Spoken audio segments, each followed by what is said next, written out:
Hello and welcome to Lost Love Chronicles. Donna and I have been married for 8 years. We graduated from college together and were wed within a year. We both had good jobs and we are putting as much money aside as we could for our first home. There are no children yet.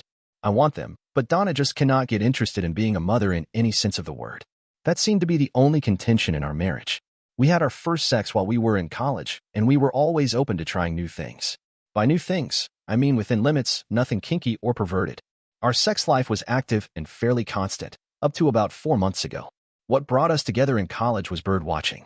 We both enjoy being out in the open, looking for the elusive species that we hadn't seen yet. We met at an organized birding hike and found out that we enjoyed each other's company. It was nice having someone to go on outings with, and it was great that we both liked the same thing. Our first sex was in the woods, and it turned out that that was Donna's favorite place to participate in carnal pleasures.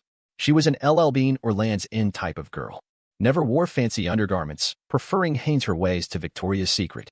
I thought she looked sexy. She had brown hair, shoulder length, and had a dark, Mediterranean complexion.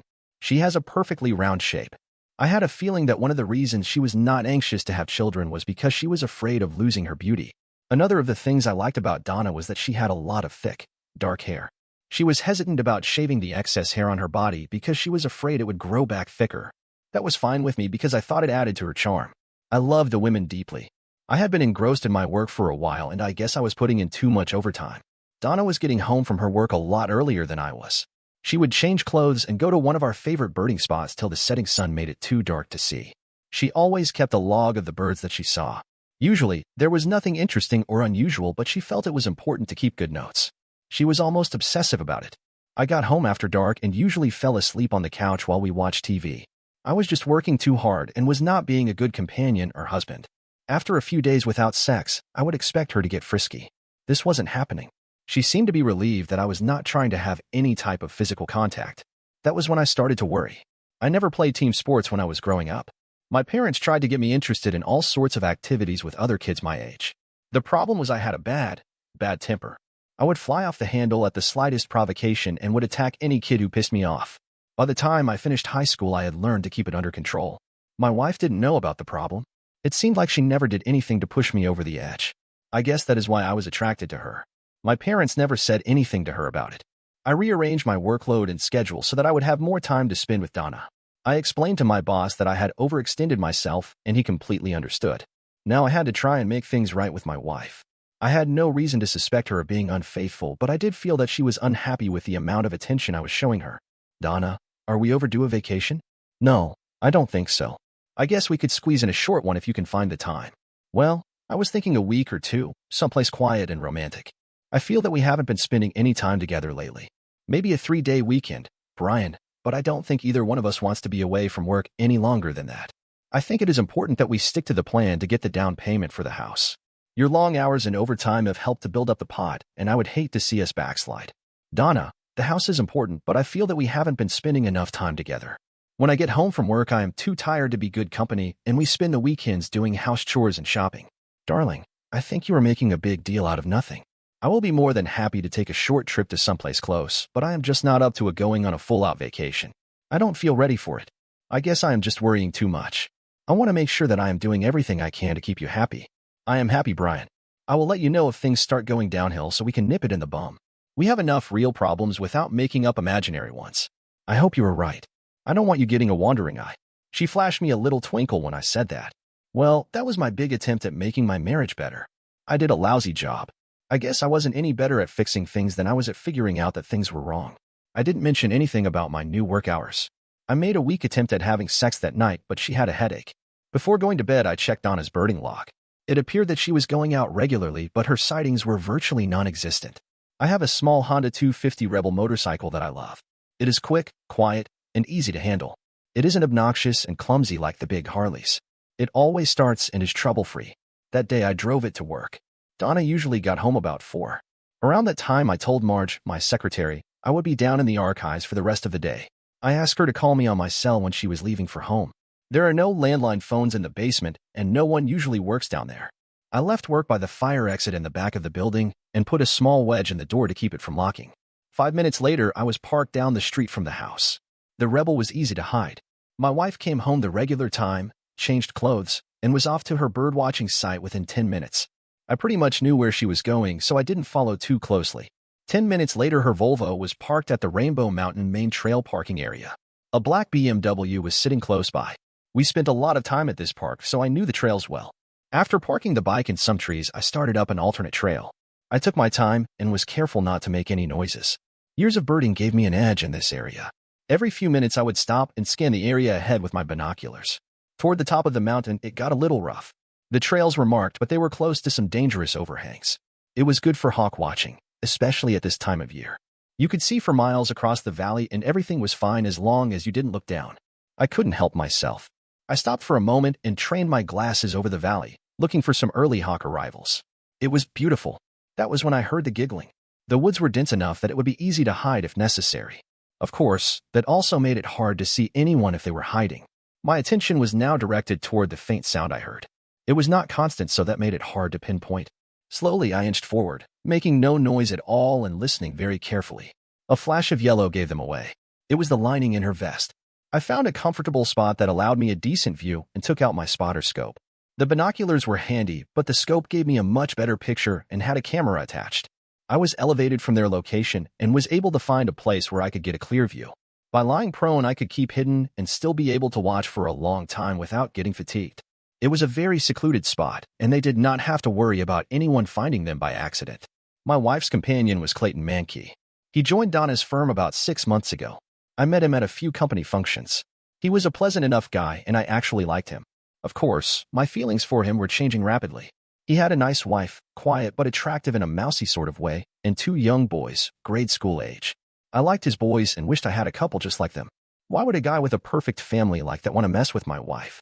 Clay spread out a blanket while I got comfortable. In no time at all, Donna had slid out of her jeans and panties.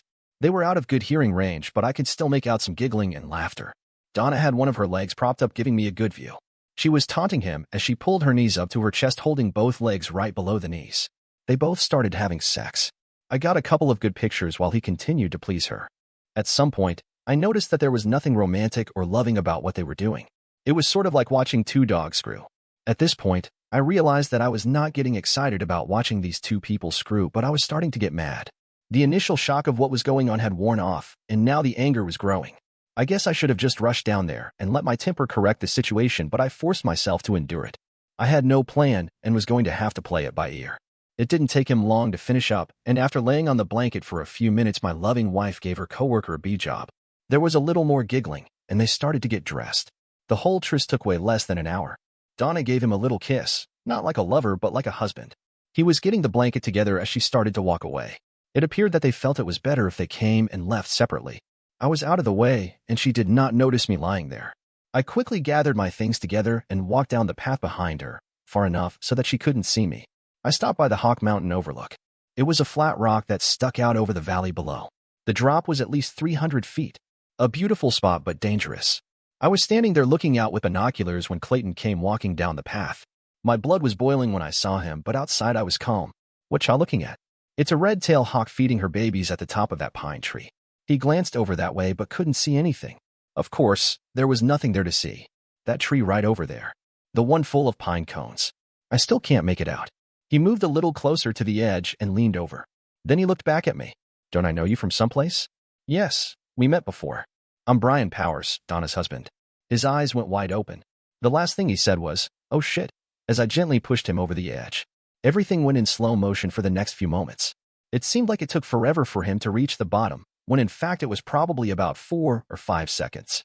As I looked over the edge, my cell phone rang. Clay was lying face down and his leg was up under his body in an unnatural position. I studied him for a minute, fascinated, as I answered the phone. Hi, Marge, what is going on? I'm going to leave now. Are you going to be down there all day? No, I am finishing up now. I should be back upstairs in about 10 minutes. Okay. I left 2 letters on your desk that need to be signed. I have to mail them out first thing in the morning. No problem. Thanks, Marge. I'll see you tomorrow. It took me longer than 10 minutes to get back to the office, but it didn't matter since Marge was gone anyhow. I signed a letter she left. Before going home, I changed from my hiking shoes to a pair of Oxfords. The boots went into a dumpster a few blocks from work.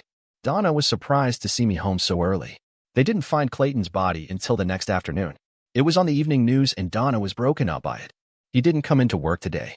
Everyone was wondering if he was sick, but his wife said he didn't come home yesterday. What the hell was he doing up on Rainbow Mountain? He wasn't into bird watching or anything like that, was he? Donna stammered a little. No, I don't think so. Did you go up there yesterday after you got off work? She hesitated. No, not yesterday. I had some laundry I wanted to catch up on. I wonder if anybody saw anything. There aren't too many people there during the week. Oh well, I guess I better get the black suit out of mothballs. Donna gave me a quick glare. She appeared to be upset because I was being a little flippant about Clayton's demise.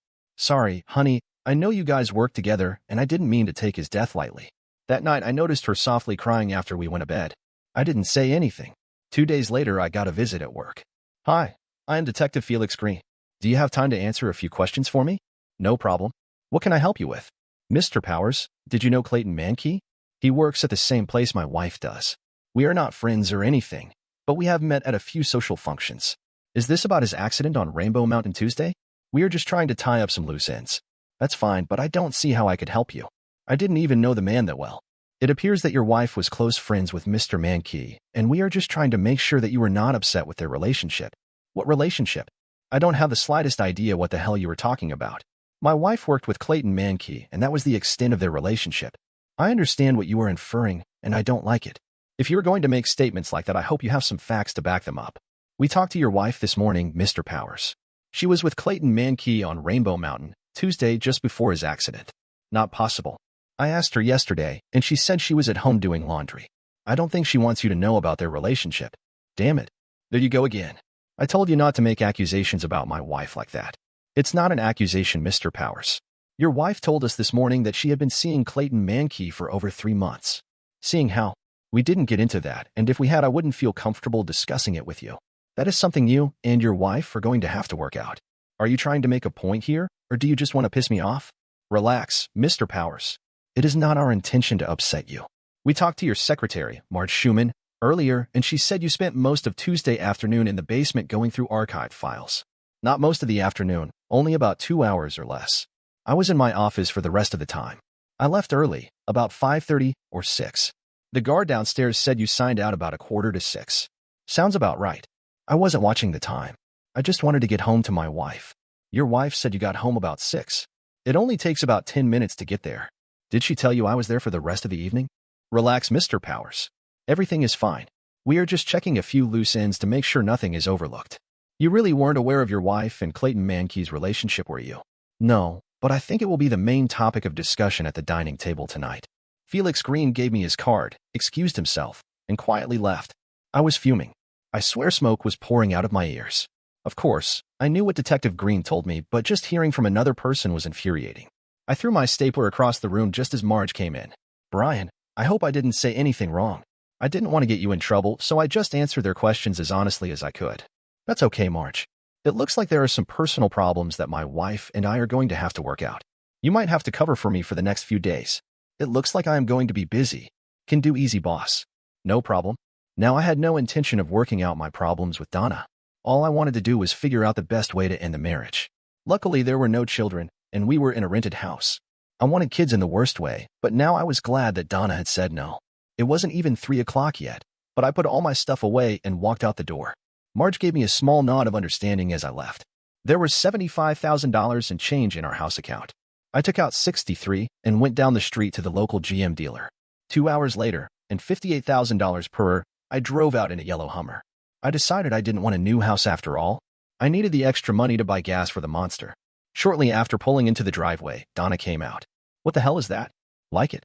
It's my new car. I decided I needed something a little sportier. Are you crazy? How the hell are we ever going to pay for something like that? No problem. I paid for it cash. With what? Where the hell did you get the money to buy a truck like that? Don't tell me you took it out of our house account. Well, I didn't see why a single guy needed a house, so I got the Hummer instead. We were gathering a crowd outside. As we walked into the house, Donna grabbed my arm. What do you mean by a single guy? I think you know the answer to that one, don't you? Why would I want to buy a house with you? Hell, why would I want to stay with you? Come on, Brian. You were talking like a crazy man. Calm down and make a little sense. Okay, sweetheart. Detective Green came to see me today and told me about your relationship with Clayton Mankey. You were with him on Rainbow Mountain yesterday. You told me you were home doing laundry. Care to explain that? I didn't want to upset you. Clayton and his wife were having problems, and since he was new in town, he didn't have anyone to talk with about it. I was just giving him a shoulder to cry on. What was wrong with going to Denny's or Starbucks? Why did you have to up to Rainbow Mountain? Clay was very emotional and he was afraid he would break down and cry. He didn't want to do that in public. I got up and poured myself a cup of coffee. Donna sat quietly waiting for my next move. It was like a little game. I was mad that she even decided to play it. That's all bullshit and you know it. I am hurt that you think so little of me that you try to pull something like this. You and Clayton have been lovers for over 3 months. You have cheated on me and he has cheated on his wife. I am tired of listening to you make up little girl stories. Either face up to it like a grown-up or keep your damn mouth shut. You don't know what the hell you were talking about. Just because you make something up doesn't mean it is true. There is nothing between Clayton Mankey and myself except friendship. If you can prove otherwise, go ahead. I was on a spot here. I had pictures, damn good ones. If I showed the pictures, I would have to admit that I was on Rainbow Mountain the day Clay died. I couldn't do that. I was trying to think on my feet, but it was hard because I was sweating with anger. My fists were clenched and the blood vessels in my neck and forehead were popping.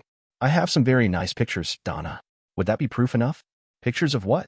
Pictures taken where? Pictures of the two of you having sex in a motel room, I said in desperation. That proves you were lying. We never had sex in a... Donna froze, realizing what she had just said. Her denial was also an admission. In her determination to prove me wrong, she slipped up. She never finished the sentence. Her eyes glared at me and her lower lip started to quiver in anger. She hated being beaten. You son of a witch. I am not talking about this anymore and you are not getting a divorce from me. You can go to sleep in your new truck because you won't be getting in my bed for a long, long time, if ever. Get your own supper and leave me alone. We are still going to the funeral together tomorrow, right? Kiss my bum. It was an unusual funeral because both Clayton and his wife, Emily, were not from the local area. I don't know why she decided to bury him here rather than in their hometown. The only thing I could think of was that she was upset by the circumstances surrounding his death and didn't want to explain it to their friends and family. Most of the people there were from the office where Donna and Clayton worked. At the end of the ceremony, the people were walking by the widow, offering condolences. As we approached, Emily sent the two boys to stand with a friend nearby. Donna held out her hand and Emily looked her in the eyes. You have a lot of nerve showing up here, you 304. You ruined my marriage, destroyed my family, and you have the gall to come here to rub it in. If I ever see you again, I will tear you to pieces. That is a promise. Donna just looked at her with her mouth open. She didn't know what to say or do. She started to say something but changed her mind and just turned and walked back to the car. Several people nearby heard the whole thing. I looked at Emily Mankey as she watched my wife walking away. There was hate in her eyes. I am sorry if she did anything to offend you. I am sure it wasn't intentional. Oh, grow up. She cheated on you, and you defend her. What kind of a wimp are you? Go comfort your 304 wife. You were just irritating me, and I don't need that now. I gave her a small nod and walked back to the car. Donna said nothing on the drive home, but when we got to the house, she unloaded on me. You son of a witch. Why did you insist that I go to that damn funeral just so I could be made a fool of? Sorry, but there were a lot of people there from your work. Why would she choose you to attack? Blow it out your bum, you smart-mouthed scumsucker. She stormed into the house, and I didn't hear a word from her the rest of the day. I slept in the spare bedroom from then on. I didn't want to have sex with her anyhow, so when she made the decision, I was relieved. About noon the next day, I drove over to Emily Mankey's house. I had no idea what I was going to say but felt obligated. She was in the garage with the boys sorting through some boxes. Hi. Sorry to bother you, but I wanted to apologize for anything I might have done to upset you yesterday. She just looked at me and kept working. Finally, she turned. Look, I have a lot on my plate right now. I have to clean up the mess my husband left and then find some way to get on with my life. I just don't have time to listen to any whining right now. Is there anything I can do to help? You're not serious? Yes. I have the time and wouldn't mind lending a hand. Okay.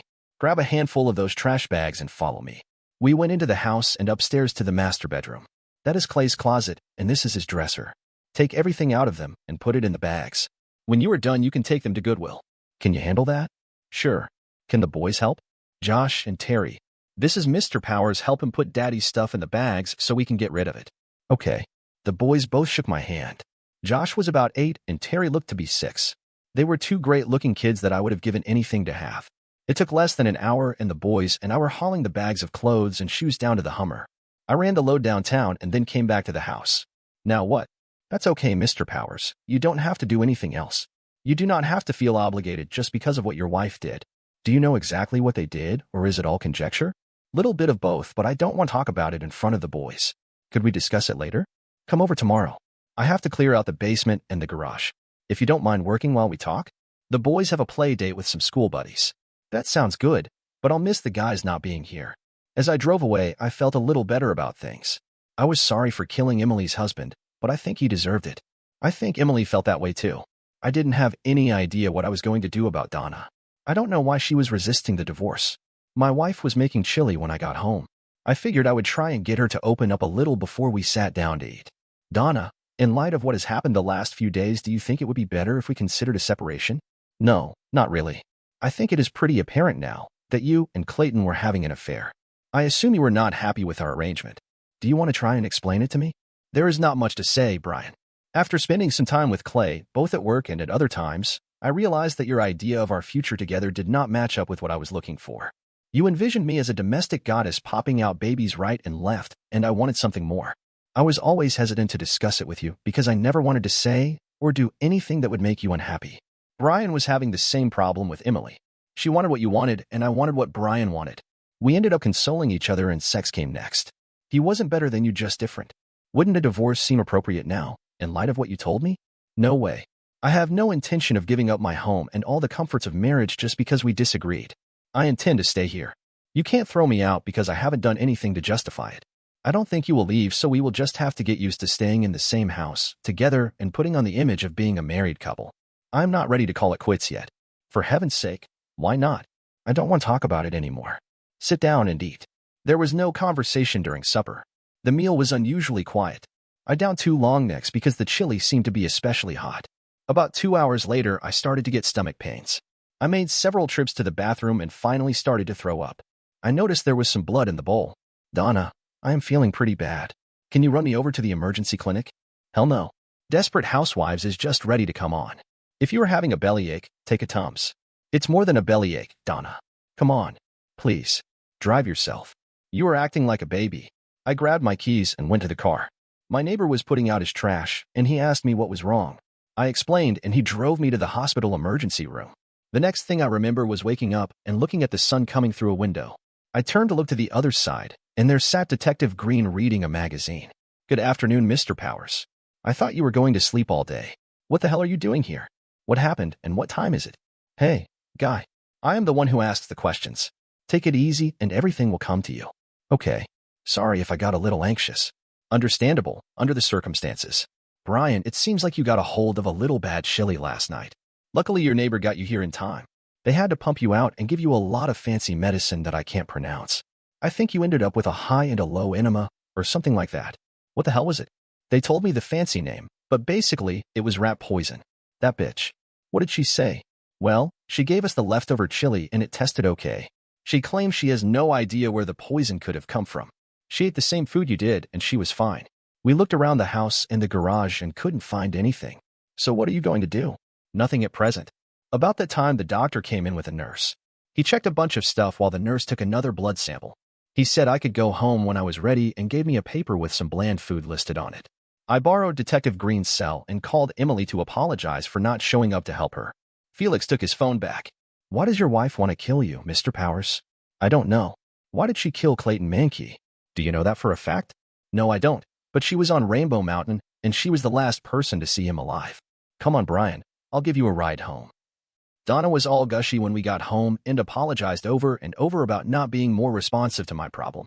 I went to the spare room and closed the door. I didn't eat any more meals at home after that. The next day, I told Marge I would be out on a sick day and asked her to try and find an apartment for me. Somehow she had found out what happened. I waited till after Donna left for work and then started to get some of my stuff together so I could move out quickly if necessary. I was a little upset that the police were not able to do anything about the poisoning. After a quick breakfast at the IHOP, I stopped by to see Emily. The boys were at school. Emily was more upset over what happened than Donna was. I promised her I would be back later after I took care of some personal business. Donna didn't want a divorce, but she did want me dead. That meant one of 2 things, revenge or money. I stopped to see my insurance man. I guess it was a stupid thing to do, but shortly after we were married, I took out a $1 million life insurance policy with Donna the beneficiary.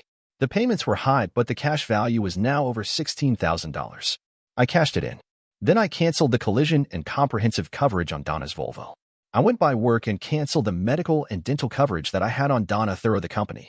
The medical insurance would still be in effect for 90 days, but the dental stopped at the end of the month. I changed the beneficiary on my company insurance policies to my mother. Marge was glad to see me and offered any help she could.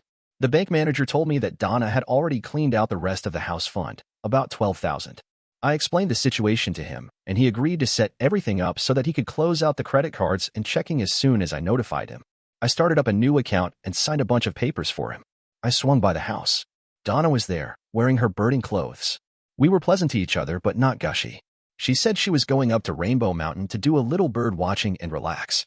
It felt like I was being set up, but I decided to play along. Shortly after she left, I was on my way, riding the Rebel. Her car was parked on the upper lot along with a gray Ford Ranger. I quickly went around the mountain to the lower lot. Her mountain bike was chained to a tree by the side of the lot. I parked my Honda on the other side hidden by some bushes. I hated the uphill hike, but it only took a few minutes. Donna was standing behind a rock outcropping talking to a guy who was carrying a small shotgun. It was the kind of gun that had a pistol grip instead of a stock. As I watched, she gave him a photograph and a business-size envelope. He looked at the picture carefully and then opened the envelope and counted a large amount of money. They shook hands and Donna started to rapidly walk directly toward me. I quickly ducked behind a small ledge and waited silently till she passed. The man she was talking to hunkered down behind the rocks so he could watch the trail coming from the parking lot. He was waiting, and I was pretty certain what for. Donna had counted on me to follow her and assumed I would come from the lot where she parked the car. It was quicker going back down the hiking path than it was going up. When I got to the bottom, I saw that her bike was gone. I took the Honda and went up to the top lot. The Ford was unlocked. There was a jogging outfit on the front seat. I took the registration from the glove box, a pack of matches from the center console, and the jogging suit pants. I twisted the jogging pants as tight as I could and dipped them into the Honda's gas tank. After doing both ends, I shoved the pants into the truck gas tank, lit the end, and got out of there as fast as I could. Halfway down the mountain, I heard the explosion. I hope she gave him enough money to cover that. I probably broke a few traffic laws getting home, but I had to take some back roads so I wouldn't catch up to Donna. After parking the motorcycle behind the garage, I took out the lawn fertilizer spreader and started pushing it back and forth across the lawn. There was nothing in it, but she didn't know that. A few minutes later, my wife came down the street and saw me. There was a disappointed expression on her face. I didn't know what she was going to say to me, so I got her first. "Hey, where the hell is the Volvo? You leave in the car and come back on the bike. What is going on?" She stuttered and stammered a little without saying anything, and then her cell phone rang. She turned away while she answered it. I couldn't make out the conversation, but it appeared that the person on the other end was a little excited about something. "Brian, I left the Volvo up on the mountain and decided to get some exercise by riding the bike home. I know it sounds silly, but could you give me a lift back up to get the car?"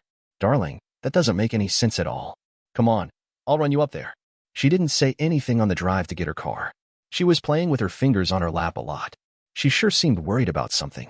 As we got close to the mountain road, we saw a bunch of fire trucks going to the top. We got about halfway up when a police officer stopped us. "I'm sorry, folks, but there has been an accident up on top of the mountain. A truck caught fire. We can't let anyone up there right now. My wife's car is parked up there. Can we walk up to get it?" "Hold on a minute." We sat without speaking while he talked to someone on his phone. "Okay. You can walk up to the top and an officer will help to guide you past the fire trucks to bring it down." Donna looked at me as she got out of the Hummer. "You can go on home now. I'll be okay from here. Thanks for bringing me up." I just nodded to her. After she was out of sight, I started to follow her. It was easy, because of all the commotion. When she reached the top, the guy she was with on the trail walked over to her waving his arms. Of course, I couldn't hear anything, but it was evident that she was trying her best to calm him down. They argued for at least 10 minutes, and then he walked over to the fire chief and said something. As he and Donna got in the Volvo, I hurried back down to the Hummer. It would take a while for them to get turned around with all the fire trucks and hoses, but I still had to rush. As I pulled out, I saw the Volvo turning the corner. I went home but left right away on the Honda. I went to see Emily. I had to apologize for being late, and she insisted on knowing what had happened.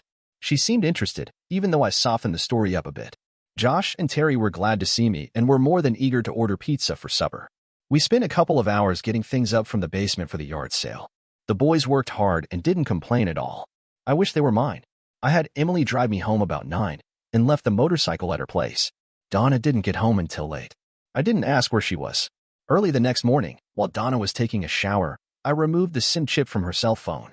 After she left for work, I called the banker and told him to close out the accounts and the credit cards. I went to the cell phone office and terminated her service after paying a $200 cancellation fee. At the end of the day, the landline phone would be cut off as well as the DSL and cable TV. I notified the landlord that I was moving out and told him he could keep the deposits because of the short notice. I mentioned that my wife might be staying and that he should contact her about a new rental agreement. The water and electricity would be turned off at the end of the week. It only took a few minutes to load my things in the Hummer, and I was on my way to the apartment that Marge had found. Marge left a note at the new place that Detective Green wanted me to call him. I went down to the station and found his office. Well, Mr. Powers, you are still alive. What is that supposed to mean? Felix Green laughed a little. He seemed to be enjoying my dilemma. Do you know a man named Bobby Terrell? I can honestly say I never met the man. I reached into my pocket and handed him the registration from the fort. He looked at the form and said, very interesting, using a lousy Charlie Chan impression. We both laughed. Mr. Terrell and your wife have been having a lot of telephone conversations lately. She called him 6 times, and he called her 4 in the last week. Your wife also removed $12,000 from a savings account 3 days ago. Bobby Terrell is an ex-con who makes a living by killing people. We sort of keep an eye on him, and we were surprised when we noticed this connection. Is there any particular reason why your wife wants you dead, Mr. Powers? There was until yesterday morning when I canceled a $1 million life insurance policy. Doesn't she know you canceled the policy? I don't think so. Bobby is good at what he does, and I am impressed at the way you handled it. I assume he has already been paid, but I don't know if he will still try and finish the contact, since he lost his truck. I just wanted to let you know that we have talked to him. I told him if anything at all happens to you in the near future, I will immediately pick him up. He did not appreciate the attention.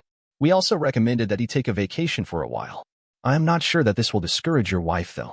I've moved out of the house. I don't know what else I can do. Felix leaned back in his chair. I think there is still something that you are not telling me, Brian. All the pieces don't fit together. Just watch your back. I went straight to see Emily. She agreed to go for lunch, and I was glad she liked sushi. I tried to explain to her what was going on, but I was being a little too cryptic. There was so much I wanted to tell her but couldn't. She gave me a few quizzical looks at times, and instead of explaining, I would change the subject. It was a long lunch. She didn't have any trouble talking me into coming over for supper that night. I apologized to her for talking gibberish, and she just laughed it off. I felt comfortable with her. The next morning, I decided I was ready to get back to work. I had a good time the night before with Josh and Terry. Emily and I planned a big weekend together, and I was looking forward to it. Funny, but I didn't miss Donna at all. In fact, I was relieved that I didn't have to face her anymore. It was only a short drive to work, and I had a big grin on my face as I pulled out in the Hummer. Things were going well. The big monster picked up speed nicely, but as I started down the first hill, I noticed something strange. The brakes were not responding at all. I have seen movies where this happened, and I always thought how stupid the drivers were because they couldn't stop the car. I reached up to turn the key off but couldn't because it was in gear. You have to be in park to turn the key off. The Hummer was going faster. I calmly grabbed the shift level and pulled it from drive to low. That caused a lurch and a shudder, but it still kept picking up speed. I was approaching traffic and a lot of cross streets. I was going a lot faster now. There was a cemetery on the left side with a grassy bank going up, off the street. I steered for the bank and yanked on the handbrake at the same time. The Hummer did a 180, and as soon as it hit the bank, it flipped over. Everything went black. There was no pain. For the second time in a month, I was waking up in a hospital room. I heard myself moan and sensed some commotion around me. Instantly, a nurse was looking into my eyes, and then there was a lot more commotion in the room. There was now pain, a lot of it. I was glad I was getting attention, but, at the same time, I wanted everybody to leave me alone. What a confusing mess. At last, it appeared that someone of stature had arrived, a qualified doctor, I was guessing. I struggled to open my eyes and look around the room. There was a flurry of white coats, but down at the end of the bed was Emily. I felt better. There was a lot of adjusting and checking, and all of a sudden, I was sleepy as hell. The next time I woke up, everything was quiet. I tried not to make any noises because I wanted to avoid the commotion. I slowly opened my eyes and peeked out. It was nighttime and things were relatively calm. The room was empty except for Emily, asleep in a chair at the side of the bed. Everything in my body hurt. I turned my head toward Emily. Hey, are you awake? She looked up and smiled. No, I am fast asleep and dreaming. Thanks for being here. No problem. I closed my eyes and went back to sleep. When morning came, I woke up normal but still hurting. There was a full medical team in the room, but no Emily. I had not expected to see her at all. The doctors were full of questions. Does this hurt? Does that hurt? Can you see this? I answered all their questions, but no one was there to answer questions for me. I asked about Donna. She showed up at the hospital to sign the admission forms, but no one had seen her since. I was in the hospital 2 days before I woke up. Emily was there every day. Felix Green checked on my status daily. I had a concussion, broken collarbone, broken left arm, and 3 broken ribs. There were various internal injuries, but nothing life was threatening. Their biggest concern was that I was unconscious for 2 days. I was hungry as hell and finally got somebody to bring me some soup. I was able to feed myself and drink a little ginger ale. My throat felt like raw meat. Felix showed up a little later. I thought you were watching my back. Sorry, we didn't see that one coming. Do you have any idea what happened? Well, someone cut all the brake lines on the Hummer and then disconnected the airbags, front and side. You went through the windshield, and the seatbelt broke 3 of your ribs while you were leaving. The good thing is nothing caught on fire. The bad thing is that the Hummer is totaled. Hell, I didn't like it anyhow. I just bought it to spite Donna. Speaking of your wife, do you know where she is? I haven't seen her since the day before the accident. They said she signed the admission forms here at the hospital. How did she know to do that? I went to the house and got her. I tried to call her, but she didn't have any phone service. She wasn't too happy about that. After signing all the papers, a uniformed officer took her home. I asked her if she wanted to see you, and she said it wasn't necessary. Well, it looks like you saw her since I did. Did she leave town? We went to the house and looked around. Her purse was there with a lot of money, almost $8,000. She left her driver's license, credit cards, and all her personal stuff. I don't think that she would leave town empty-handed. We just think she is missing. Any idea how the Hummer got screwed up? We have no idea. Bobby Terrell? No. Believe it or not, Bobby Terrell was in a hospital in Philadelphia. It seems that a couple of goons snatched him and took him to Philly. They explained to him that they did not want anything to happen to you. Who do you know in Philadelphia, Brian? Damn. Felix, I don't know anybody in Philadelphia, honest. I have no idea who you were talking about. I believe you. Look, I got to run. If you need anything, let me know. How about a guard on the door? We both laughed a little. As Felix left, Emily came in. Hi. The doctor said that you could leave tomorrow as long as you have a place to go. I told him you would be going to my place. One of the nurses gave me instruction sheets, so I know how to take care of you. I'll be able to change your bandages and stuff. A visiting nurse will come by once a day to see how things are going, and the doctor will see you in a week. Okay. Sounds good to me. Who is going to give me my sponge baths, you or the visiting nurse? Your choice, I guess. At least both of my legs worked. I could go to the bathroom by myself, and I could sit up and eat at the table like a regular person. The pain medication made me sick, so I tried to wean myself off it as soon as possible. Emily and the boys were a joy. I enjoyed my recovery. We didn't go outside the first week, and then I had her drive by the old house. The landlord was there, and he was anxious to talk. He had not heard from Donna and wanted to know what to do about renting the house. Our things and her things were still there. He needed to have them removed so he could rent it. We made arrangements that were satisfactory to both of us. Marge came to see me at Emily's house. She had been to the hospital daily and got to know Emily pretty well. They seemed to hit it off. I was getting ready to go back to work, but I was going to be staying with Emily and the boys for a while longer. I healed up pretty well. I remained living with Emily and the boys. After about 3 months, the relationship changed from platonic to romantic. I moved into the master bedroom with little fanfare. Josh and Terry seemed to think it was natural. We were going out together and attending social functions. I even started going to the PTA meetings. The only problem was we were not married. I was still married to Donna. I checked with Felix regularly and he never had any news. Finally, I decided to petition the court to have her declared legally dead so I could marry Emily. I took her to a small, romantic Italian restaurant. After a nice bottle of wine and a great meal, I was ready. Emily, I realize it has not been very long for either of us, but I seriously believe I would like to spend the rest of my life with you. Would you consider getting married? Is that a hypothetical question? Or are you proposing? I am proposing. Will you marry me? Yes. But we have one small problem. What is that? You have to meet my family in Philadelphia. Dear listeners, please share your thoughts in the comment section below and don't forget to like, share, and subscribe.